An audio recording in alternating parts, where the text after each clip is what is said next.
Bonjour à tous, chers amis. Nous sommes Parashat Vayetranan, ce Shabbat. Nous allons lire les 10 commandements. Et c'est justement sur ça qu'on va s'arrêter aujourd'hui, puisque les 10 commandements qu'on a dans Parashat Vayetranan sont différents des premiers 10 commandements qu'on a eus dans la Parashat Yitro. Et ce qu'on va voir aujourd'hui ensemble, comment est-ce possible d'avoir une différente version, et pas seulement une différente version, mais d'avoir quelque chose qui est totalement, on va même dire, apparemment, ça a l'air de pas du tout être la même chose dans plusieurs points. Et le point principal qu'on va développer aujourd'hui, c'est est-ce que ça existe ce qu'on appelle la Torah des hommes et la Torah de Dieu. Parce qu'apparemment, si Dieu a donné les 10 commandements, on n'aurait jamais dû avoir de différentes versions, on aurait dû avoir toujours la même version. Ça, c'est ce que nous allons voir aujourd'hui ensemble. On verra après l'enseignement magnifique. C'est sûr que nous sommes aussi la veille du 15 Av. Et la veille du 15 Av, c'est le jour qu'on a parlé longuement dans les cours précédents. Vous pouvez revoir sur l'application Torah, sur le fait que c'est le jour dans lequel nous avons, à l'époque, c'était le plus grand jour de fête, le plus grand jour de Yom Tov, comme le jour de Kippour, où les filles de Jérusalem sortaient pour aller se marier. Tous ceux qui n'étaient pas mariés avec des habits empruntés, on a parlé ça longuement déjà dans les cours précédents, lundi et hier. Qu'est-ce que représente ce jour dans la vie de chacun d'entre nous? Vous pouvez revoir ça sur l'application Torah. Aujourd'hui, on va s'arrêter, comme j'ai dit tout à l'heure, sur cette Torah qui est la Torah de Dieu ou la Torah des hommes. Et comment se fait-il que Moshe a changé, littéralement changé, le texte en nous disant des phrases qui sont apparemment totalement différentes du premier table de la loi? C'est vrai que quand tu parles aujourd'hui avec un rav, quand on parle avec des rabbinim en général, ce qu'on attend d'eux, c'est d'être, on va dire, plus ou moins, pas seulement avec une certaine fidélité, être fidèle à ce qu'ils disent, savoir d'où ça sort, la traçabilité. Est-ce que ce qu'ils disent, c'est au nom de Dieu? En deux mots, ils répètent la parole de Dieu, qui veut dire qu'ils te disent la halakha, ou bien qu'ils parlent en leur propre nom. Et ça, c'est la différence qu'il y a entre ce qu'on va dire, quelque chose que tu répètes au nom de la Torah, c'est écrit dans la Torah, ou bien si c'est une mitzvah de chachamim, mitzvah de rabbanan, que les chachamim, ils ont instauré, nos sages. Et là, une question qui dérange énormément, qui a dérangé tous les décisionnaires jusqu'à nos jours, tous les commentateurs de la Torah. On voit que Moshe, dans la paracha de cette semaine, il vient et il répète les 10 commandements. Mais c'est totalement une version différente des 10 commandements qu'on a entendus de Dieu au départ. D'un côté, Moshe, il est celui qui parle au nom de Dieu. Comme on voit dans les 10 commandements, il vient et te dit « Anochi Hashem Elokecha, je suis Dieu ton Dieu ». Et après, il continue qu'Asher Tzifra Hashem Elokecha, comme Dieu t'a ordonné. Donc apparemment, Moshe, il parle ici au nom de Dieu. De l'autre côté, il te présente ici un texte qui est totalement différent de ce qu'on a vu dans les 10 commandements. On sait très bien que Mishneh Torah, c'est la répétition de la Torah. C'est pas la Torah elle-même, ça fait partie de la répétition, bien sûr, ça fait partie des 5 livres. C'est les paroles de Dieu comme ils nous ont été transmis avec le langage et la manière comme Moshe nous l'a transmis. 5 semaines avant sa mort, Moshe rassemble tout le peuple juif à Arvot Moav. Et Moshe leur transmet le Chumash Dvarim.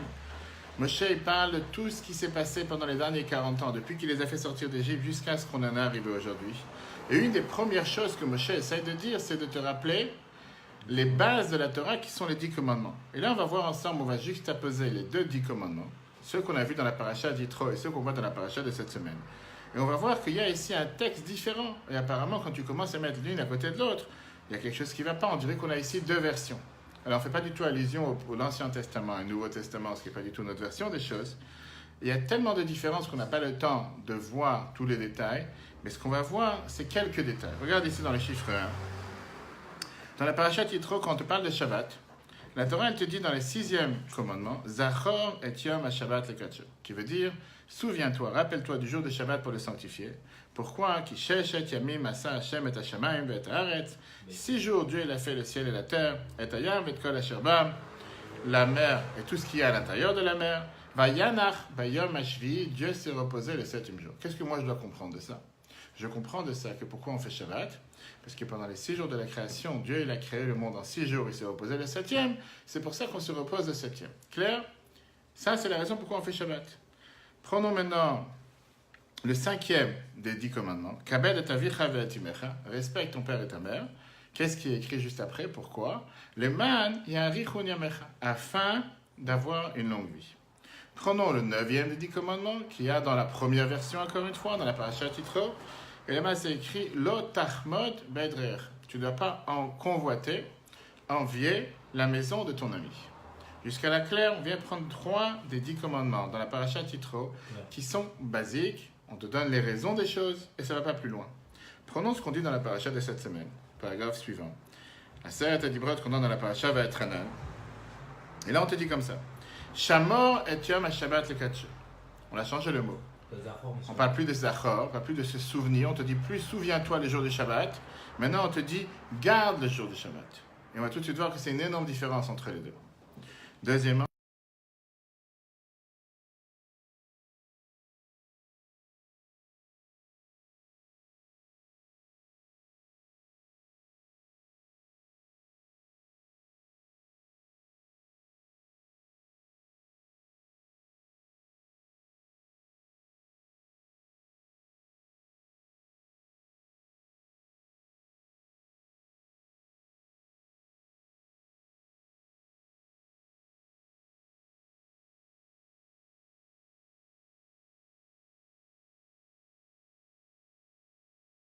voir avec le fait qu'on fait Shabbat parce qu'on était, à l'époque, on était dans... le Dieu a créé le monde en 6 jours, il s'est reposé le 7e.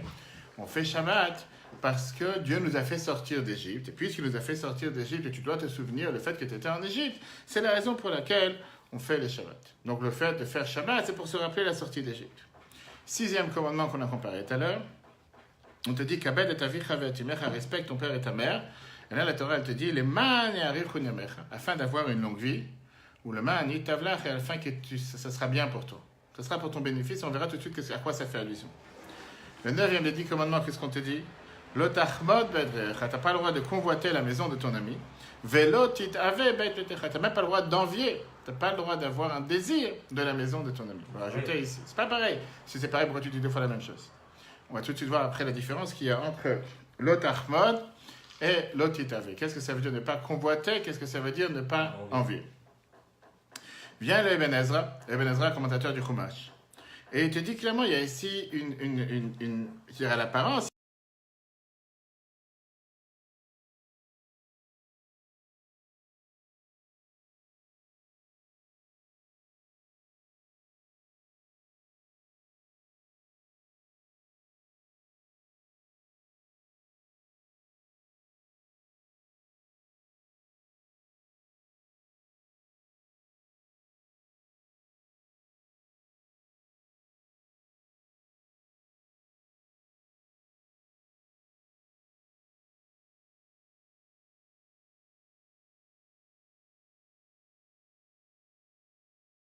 Pourquoi on fait Shabbat? Parce que 6 jours, Dieu il a fait le ciel et la terre. Il s'est reposé le 7e jour. Ça, c'est pas écrit dans le 2e endroit. Et là, on te dit tout d'un coup, pourquoi on fait Shabbat? On se rappelait qu'on est sorti d'Égypte. Quel rapport? 3e, encore en différence, c'est dit dans le Kibud Avayim, dans le fait de respecter les parents. Il te dit, le man tu devras avoir, comme ça tu auras longue vie. Et dans le 2e, il te dit pas seulement que tu auras longue vie, il te dit le man yitavlach, comme ça sera bien pour toi aussi. 4e, comme je te dis, le tachmod bedreyacha, tu ne dois pas envier la maison de ton ami. Veille bachinit, alors que dans la 2e, il dit commandement, il y a ici un 2e devoir qui n'a rien à voir avec ne pas envier. L'otit avait ne pas envier aussi la maison de ton ami. Alors tu vas me dire, on joue avec les mots. Ok. Moi, je vais te montrer ici. Comme quoi, ce n'est pas seulement différents termes, différents mots que la Torah a employés, mais on parle ici d'obligations halachiques qui sont totalement différentes. À part la question qu'a demandé l'Ibn Ezra, on voit ici que le fait que la Torah, elle te dit une différente notion de pourquoi on fait Shabbat. Pas seulement parce qu'on était en Égypte, pas seulement parce que Dieu s'est reposé, mais parce qu'on doit sortir d'Égypte. Prenons le texte même. Quelle différence entre se souvenir le jour du Shabbat et quelle différence entre garder le jour du Shabbat? Se souvenir le jour du Shabbat, on sait très bien que ça c'est la base de la halakha qu'on doit faire Kiddush. Qu'on fait Kiddush Shabbat et on a l'habitude de mentionner Shabbat tous les jours. Et c'est pour ça que dans le Mechilta, c'est écrit, c'est expliqué dans Rambam Nachmanide, que chez nous, le peuple juif, on n'a pas de nom de semaine. Ça n'existe pas lundi, mardi, mercredi, Sunday, Monday, Tuesday, etc. Pourquoi? Parce que chaque jour en hébreu, comment tu comptes? Qu'est-ce que c'est lundi? Tu dis le dimanche, Yom Rishon B'Shabbat. Lundi, Sheni B'Shabbat. Shlishi B'Shabbat. C'est toujours en rapport avec Shabbat. C'est le dimanche par rapport à Shabbat, lundi par rapport à Shabbat. Pourquoi? Parce que chaque fois, on compte par rapport à Shabbat. Tu dis que Shammai, un des plus grands maîtres du Lagmara, il avait l'habitude que chaque fois, toute la semaine, il se préparait à Shabbat. Et quand il voyait un bel animal ou un beau fruit ou quoi que ce soit, il disait, ça je le garde de côté pour Shabbat. Ça c'est le Mechilta. Alors que dans le deuxième des 10 commandements, on ne te parle plus du devoir de se rappeler du Shabbat. À la place, on te dit maintenant, Shamor, garde. Et là, c'est toute la base de faire Shabbat, qui est la base d'interdiction de travail. Toute cette interdiction de travail, de travailler Shabbat, n'existe pas dans les premiers 10 commandements. C'est pas écrit une chose pas. Vas-y, montre-moi où. C'est écrit Zachor et Yom Shabbat. Après, bien sûr, c'est écrit Shechet Ta'aseh Melacha, etc. Mais la base de tout ce qu'on apprend, l'interdiction de travailler, on l'apprend de Shamor et Yom Shabbat, du fait que la Torah te dit gardez le jour du Shabbat. Quand on a parlé tout à l'heure de. Mais il peut pas travailler quand même. Pas du contraire, mais je dis, mais toutes ces interdictions différentes, on les apprend du deuxième et pas du premier. On a dit tout à l'heure par rapport au respect des parents. Dans le premier des 10 commandements, on te parle, on te parle dans ce monde. Par ça, que tu respectes tes parents, tu auras longue vie dans ce monde. Quand dans le deuxième commandement, on t'a raconté, tu as rajouté le man yitavlach, ça te fera du bien, là on parle du monde futur. Comme Rabbi Yaakov, il vient et te dit, pas seulement que tu auras un grand salaire dans ce monde, tu auras un grand salaire aussi dans le monde futur. Ça, c'est quelque chose qui n'est pas écrit dans les premiers des 10 commandements. Quand on a dit tout à l'heure, le troisième détail important par rapport à ne pas envier et ne pas convoiter, quand dans les premiers commandements, on te dit seulement lot achmod qui veut dire ne pas convoiter. Dans le deuxième des 10 commandements, on te dit aussi ne pas envier. Les différences, elle est majeure. Parce que ne pas convoiter, que ça veut dire? Ne pas faire quelque chose pour vouloir faire sortir de ton ami quelque chose que tu aimes de chez lui. De faire n'importe quelle ruse ou n'importe quel moyen pour pouvoir lui enlever. Alors que quand on te dit ne pas envier, c'est quelque chose de totalement nouveau. Ça veut dire que tu n'as même pas le droit d'avoir un envie dans ton cœur. Tu n'as même pas le droit de désirer quelque chose qui appartient à ton ami, même si tu ne fais rien de concret. On parle ici d'un niveau de contrôle de soi qui est beaucoup plus élevé par rapport au premier, qui est juste de ne pas convoiter, de tout faire pour ne pas lui sortir quelque chose de chez lui. Donc qu'est-ce qu'on voit ici? On voit ici qu'on a l'action et la pensée, c'est totalement différent. Qu'est-ce qu'on est en train de voir? Qu'il y a ici quand même différence majeure entre les premiers 10 commandements, les premiers 10 commandements qu'on a vus dans la paracha Titro, et le deuxième 10 commandements qu'on voit dans la paracha de cette semaine va être Hanan. Pas seulement plus de mise en garde, c'est des détails différents. Quand tu vis faire le kiddush et ne pas travailler Shabbat avec toutes les interdictions, c'est deux choses totalement différentes. J'allais dire comme ça, si tu n'as pas les 10 commandements de cette semaine, Shabbat n'est pas si compliqué que ça. Tout d'un coup, tu reçois les commandements de cette semaine, il y a beaucoup plus de détails. Je te dis, on n'a pas le temps de voir chaque phrase, mais tout d'un coup, tu reçois tous les autres détails. Et donc, la question qui est demandée est la suivante. Est-ce que Moshe il a reçu ces commandements de Dieu, ou bien il les a dit de sa propre avis? Puisque la paracha de cette semaine, c'est la répétition de la Torah. La répétition de quoi? Très bien, pourquoi il ne les a pas dit la première fois? Pourquoi dans les premiers 10 commandements, on n'a pas tous ces détails? Pourquoi on a dû attendre la répétition pour le dire? Ça veut dire que si moi j'ai manqué la répétition du cours... C'est pas qu'elle avait cassé les premières.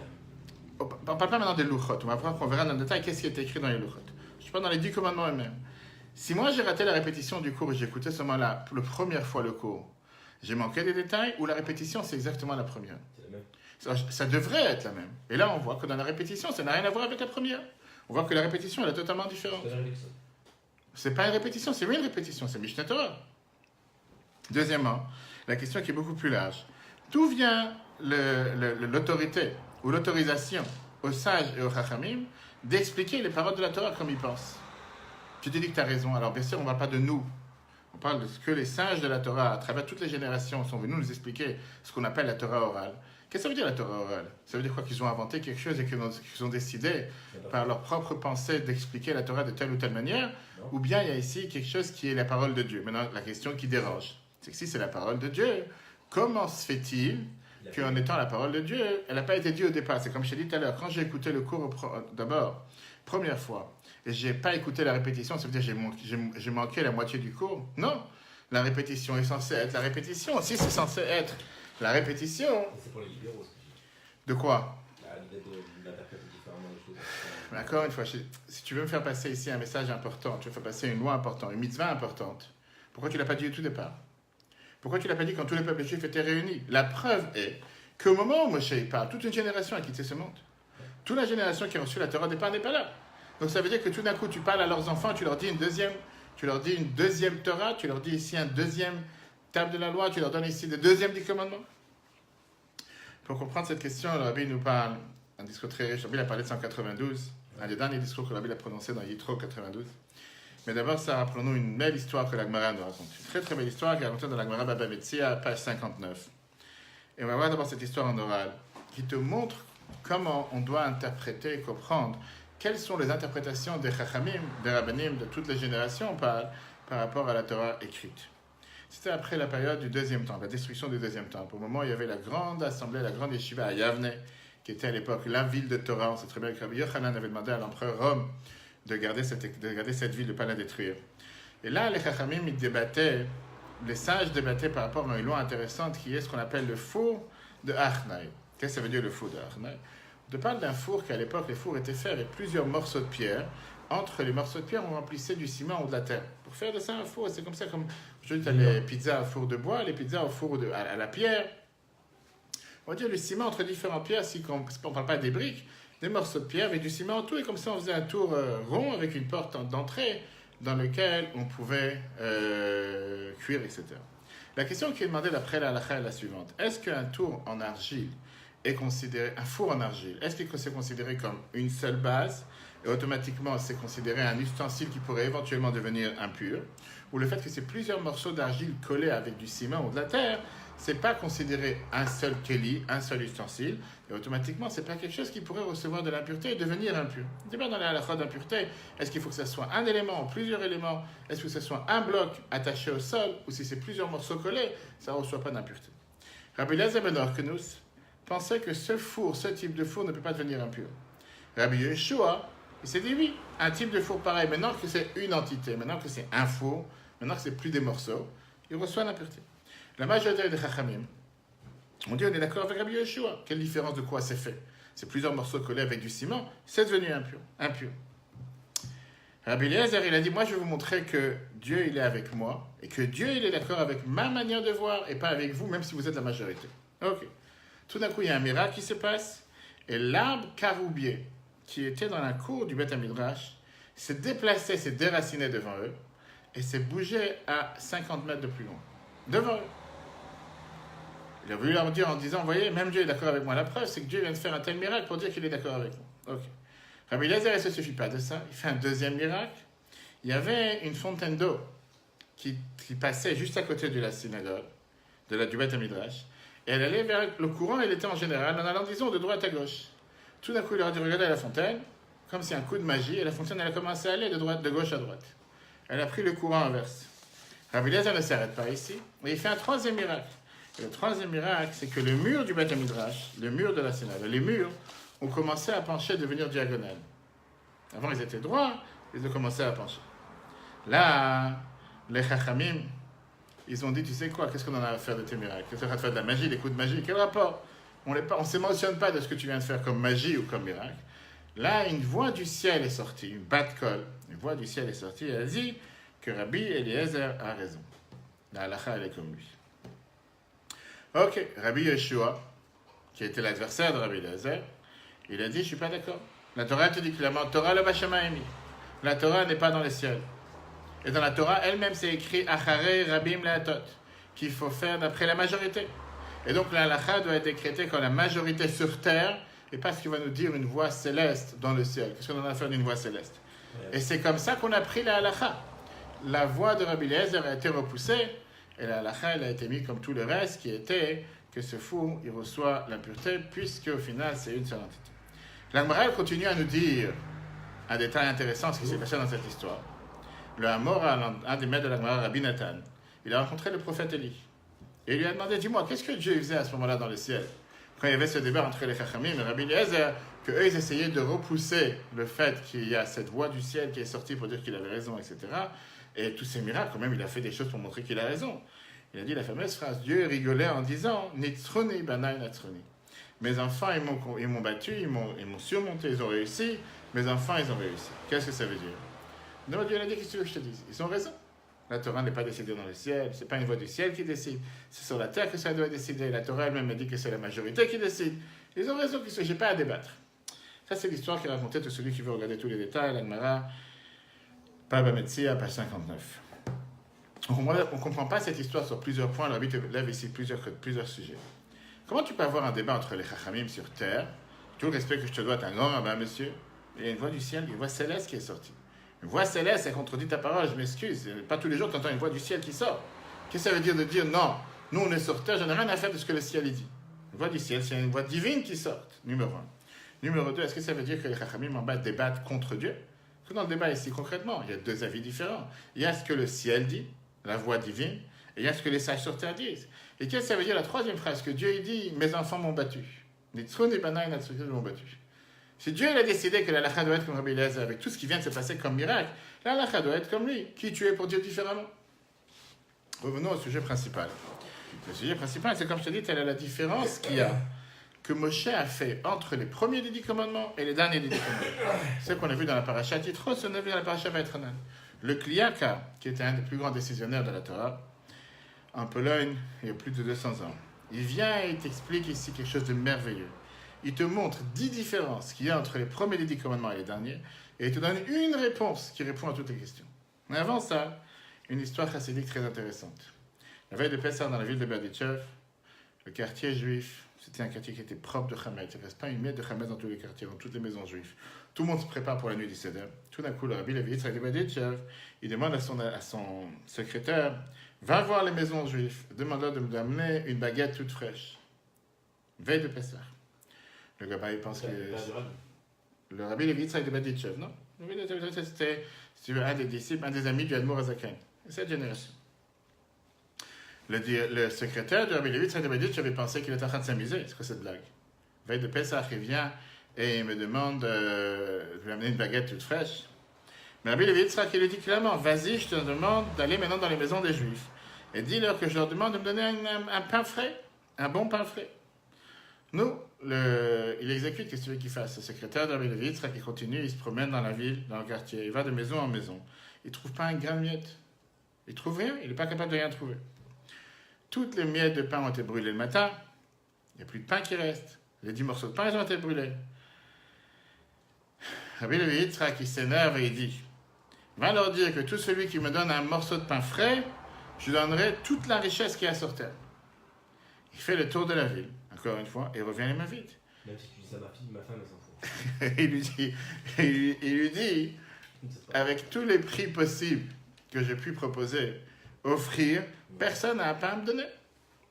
Rabbi Levi Yitzhak, il lui dit, va maintenant dans la rue, dans le quartier des non-juifs de la ville, et demande-leur de me donner un peu de tabac. Quel est le problème? Le secrétaire savait le secret qu'on n'avait pas le droit de vendre du tabac dans la rue. À l'époque, c'était interdit. C'était contre la loi. On n'avait pas le droit de vendre du tabac. Il n'y avait que le gouvernement qui avait le droit d'en vendre. En tant que privé commerçant, il n'y avait pas de marché de tabac. Mais l'interdiction d'une chose et le commerce d'autre chose. Il va dans le quartier des non-juifs et il leur demande, est-ce que vous avez un peu de tabac? Tu sais, comme tu peux aujourd'hui rencontrer dans certains quartiers parisiens où tu peux acheter tout en contrefaçon, etc. Et il demande, où je peux trouver un peu de tabac? On l'amène dans un des magasins officiellement qui vend des boissons. Et derrière les cartons, etc., on lui donne un peu de tabac et pour ça, il a payé une bonne somme d'argent. Il revient voir Rabbi Levi Yitzhak de Berdichev.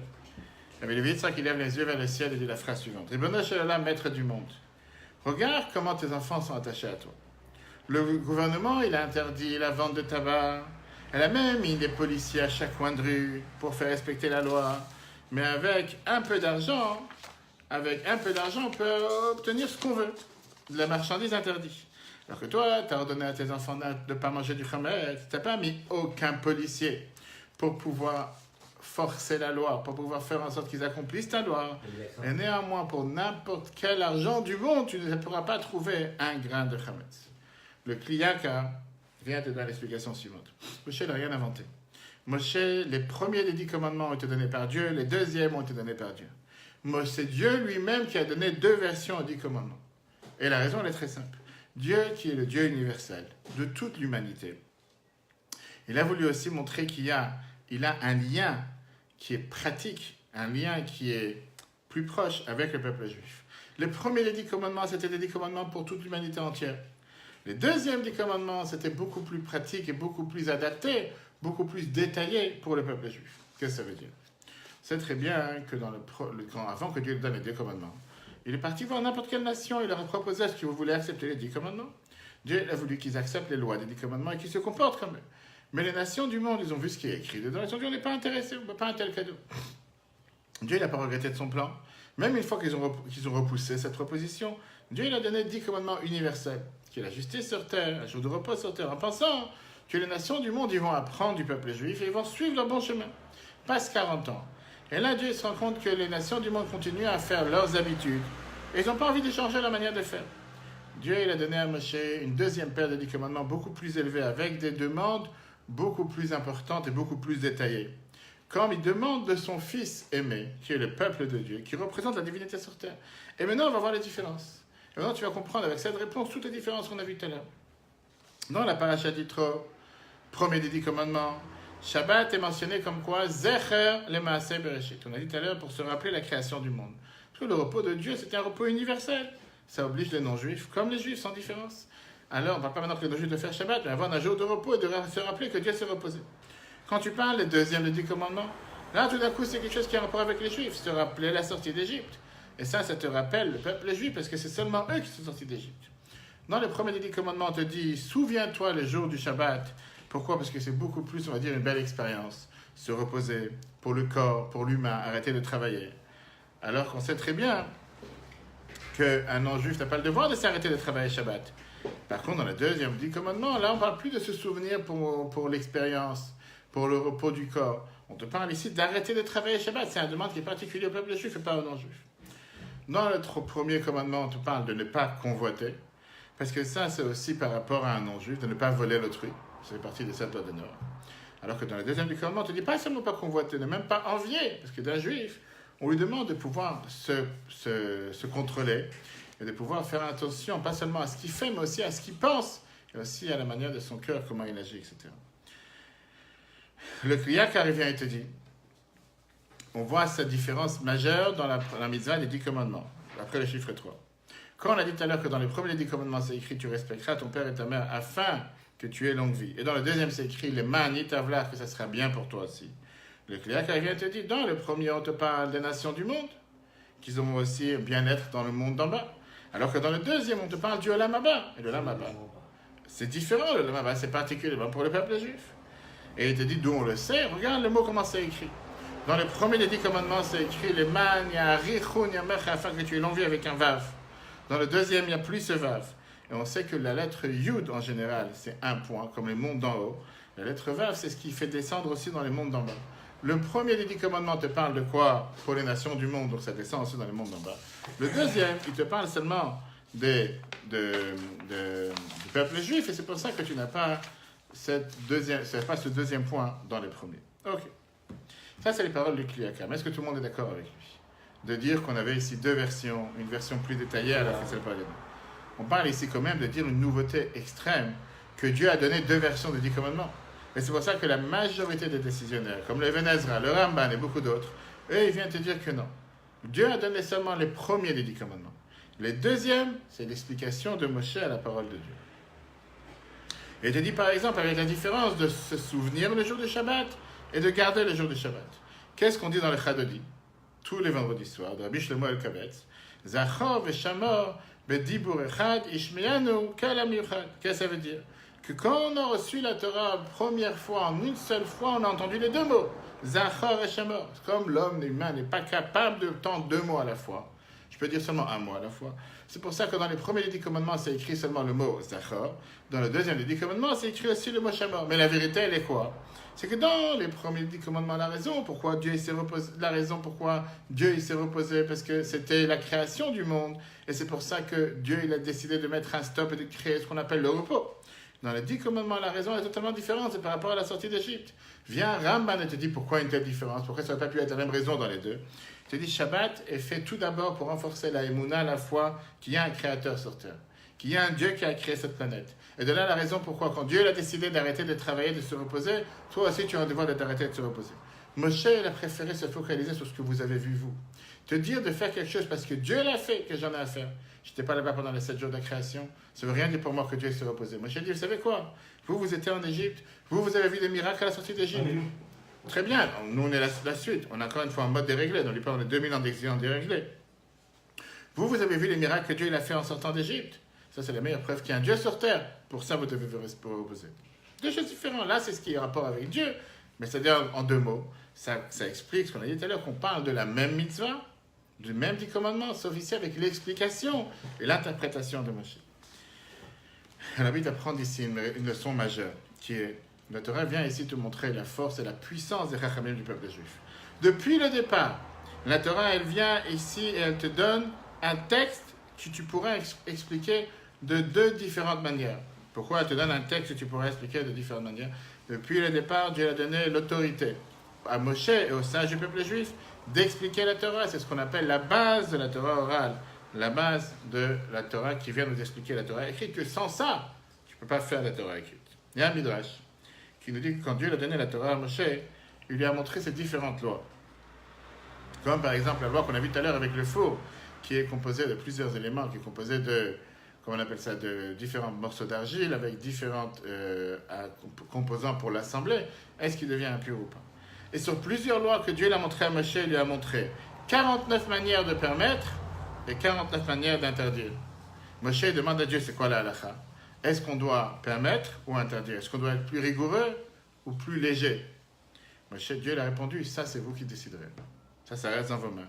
Les Chachamim ont qu'à apprendre la Torah, réfléchissez, comparez les lettres, comparez les mots, et vous allez pouvoir fixer la halakha d'après la majorité. Et maintenant, on comprend pourquoi Dieu l'a répondu à la fin de l'histoire qu'on a raconté la Gemara tout à l'heure. Nitzruni banai natzruni, mes enfants, vous m'avez battu, vous m'avez convaincu. Pourquoi? Parce que le fait qu'il y ait eu ce débat tout à l'heure entre Rabbi Yeshua et Rabbi Eliezer et cette voix céleste, ça vient de donner ici deux côtés légitimes, différents de comprendre la halakha. Cet avis a la raison, cet avis a la raison, comme on dit toujours. Elu va elu divrei Elokim chaim. Les deux, ils ont raison. Sauf que la halakha, au final, doit décider commun. On ne peut pas faire comme les deux. Décider commun, qui est la majorité par rapport à ce monde d'en bas, dans le tribunal d'en bas. Dieu il a donné aux Chachamim les clés de pouvoir comprendre la Torah, la mettre en application et finalement savoir comment la mettre en pratique dans la vie de tous les jours. Et ça, c'est la raison pourquoi Dieu l'a fait ici, te montrer qu'elle te donne la force aux Chachamim. Dieu il a fixé les bases. Ça, c'est la première des 10 commandements. Les Chachamim sont venus expliquer les 10 commandements. Ça fait partie des premiers, c'est exactement la même chose. Tu ne veux pas dissocier l'un de l'autre. Ça, c'est comment la Bible écrit ça dans les paragraphes. Dans un autre endroit, la Bible explique ici quelque chose qui avait une leçon dans la vie de tous les jours. Pourquoi Dieu il a donné en sorte de donner la Torah d'une manière et il a voulu que nous, on soit là pour l'expliquer et l'interpréter. Dieu il n'a pas voulu donner la Torah toute prête. Il a voulu te donner la possibilité de pouvoir créer, la créativité, développer, bien sûr, à condition que c'est basé sur les règles de la Torah. Le meilleur exemple qu'on a, c'est avec un chef pâtissier. Tu as aujourd'hui les plus grands chefs pâtissiers qui peuvent exister dans le monde. Si jamais quelqu'un il t'aurait dit la seule manière de faire une religieuse, un éclair, on va savoir, n'importe quel gâteau, c'est seulement de cette manière et pas d'une autre, les gens à la fin ils seraient enlacés. Ça fait 1000 ans qu'on a la même recette, on n'est pas intéressé, on n'a plus envie de parler.